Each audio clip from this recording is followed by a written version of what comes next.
Engineer by background, a civil and structural engineer. I've spent probably 35 years building very large things around the world. But for the last 15 years, I've been involved in critical knowledge transfer and structured mentoring. And many of our clients are construction companies as well as consulting companies. And our focus really is ensuring that the future generation of young graduates are equipped with all the lessons learned and the contacts and the relationships that the older guys have gathered over their lifetime, so that we can build a successful nation.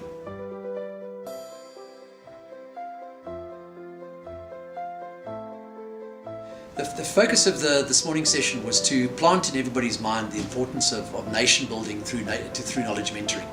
And it's moving away from pure training and kind of outcomes or seat of outcomes focused only, and it's more into sharing wisdom and experience and building a cascade. So today's masterclass was really equipping people with some ideas and insights into how to mobilize what we call the value chain. It's the older experienced guys with the middle of the range guys, with the young graduates, the professionals, and also even the unemployed graduates, to create those conversations of knowledge.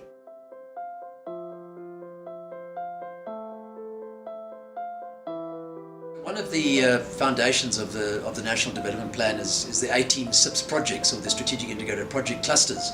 And there's a lot of work that's been done by people like the Department of Higher Education and Training, the South African Institution of Civil Engineers, SACP-CMP, all the professional bodies and voluntary associations in looking at what will equip us with the scarce and critical skills needed to give effect to the National Development Plan. And one of the areas is something that's known as skills through and for SIPS.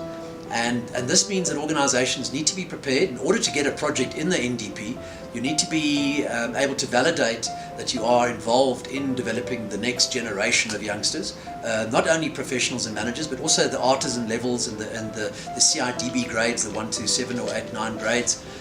So that's really very important. And the other part of the National Development Plan is that once people get projects, big infrastructural projects, they need to be able to ensure that they're using the project and the value of the project to train as many people as possible.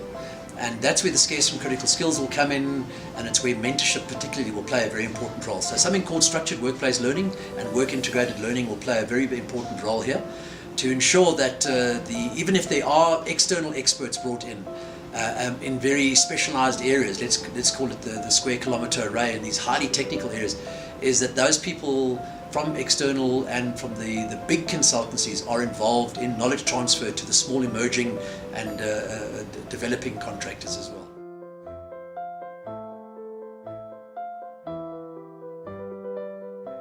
If I gave a top-down approach in my speech, then I did a hell of a bad job, because I was talking the whole time about how to mobilize even the disabled and unemployed.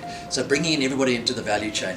And what I finished the discussion on was really talking about what we call integrated value chain. So it's looking at, if you do any kind of development initiative in an organization, is to think way beyond the traditional target market, which is building the graduates and building the management layer and building the experts. It's how do you mobilize the people that are more disadvantaged or not always part of that. And that includes a lot of disabled or disadvantaged or unemployed people that are not in the mainstream employment space. And structured mentoring allows us to do that. We can get people, we can use things like cascade mentoring and piggyback mentoring.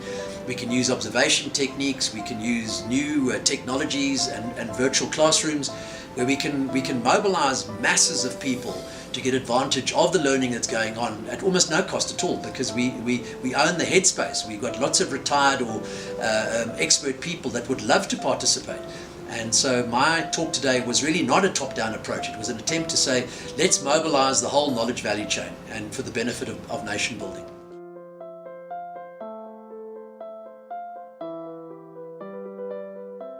Amended codes are evolving as we speak. In the last couple of years, the BBBE codes have kept changing. So in the major sectors like construction, there have been things like the DTI construction scorecard, and it had mentoring for specifically under item 3, and that had a particular focus, and there was no real focus on the disabled and unemployed, because that fitted into another area of skills development, and that was handled by people within the organization that looked specifically at that. And they would work with organizations that were set up specifically to do that. No one had connected all the dots together. So what we're trying to suggest is that with the amended codes now getting some kind of clarification and sector scorecards coming back in because of the nature of the negotiations that have gone on, is that organizations need to look at things like structured mentoring to mobilize a nation and not look just at specific areas and have graduates who are different to management and management different to the young school leavers. And it's creating that whole value chain. So there's lots of examples of great construction companies that are doing that. So if I look at people like the Stefanuti Stocks, the WBHOs, massive examples of what they're doing at enterprise development level and some of the projects, big initiatives, big money being spent, doing it very well. The challenge is always at the disabled level is how do you take the various levels of disability and bring that into the tough sites like construction sites. But even those big companies are doing very good jobs of doing that. And obviously on the other side is the consulting houses. How do they manage it? How do they bring in? So there's lots of very good work that is being done out there.